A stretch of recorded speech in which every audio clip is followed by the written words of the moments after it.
অসমৰ যুৱতীয়ে ভৱিষ্যত মিয়া খালিফা আমেৰিকাৰ পৰ্ণ উদ্যোগত প্ৰৱেশ অসমৰ ফুকননিৰ জনি চিনছৰ সৈতে অভিনয়ৰ সুযোগ লাভ কৰিছে অসমৰ যুৱতীয়ে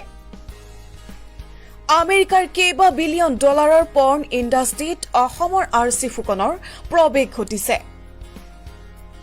কেইবা বছৰো লাছ ভেগাছত মডেলিং কৰি থকা ফুকনক সতীৰ্থ পৰ্ণ ষ্টাৰে শ্বুটিঙলৈ জনাইছে আদৰণি পৃথিৱীৰ ভিতৰতেই দামী মহিলা পৰ্ণ ষ্টাৰ কেন্দ্ৰা লাষ্টে আৰচিক আদৰণি জনাইছে অসম কন্যা আৰচি বহু বছৰ জুৰি আমেৰিকাৰ মডেলিং জগতত ব্যস্ত হৈ আছিল তাতো তেওঁ অৰ্জন কৰিছিল সফলতা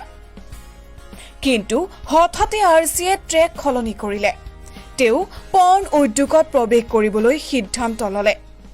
সেই মৰ্মে প্ৰথমখন চিনেমাৰ শ্বুটিং আৰম্ভ কৰিছে আৰচিয়ে সেইখন চিনেমাত আৰচিৰ পাৰ্টনাৰ হৈছে এজন কৃষ্ণাংগ অভিনেতা আৰচিয়ে ইনষ্টাগ্ৰাম হেণ্ডেলত প্ৰদৰ্শন কৰিছে নতুন চিনেমা ট্ৰেইলাৰ য'ত আৰচিৰ পেণ্টি পৰ্যন্ত খুলি পেলাইছে কৃষ্ণাংগ অভিনেতাই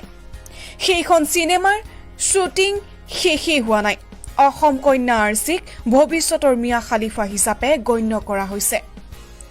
আমেৰিকাৰ পৰ্ণ উদ্যোগৰ মুঠ উপাৰ্জন ভাৰতৰ বলিউডতকৈও বেছি মাৰ্কিন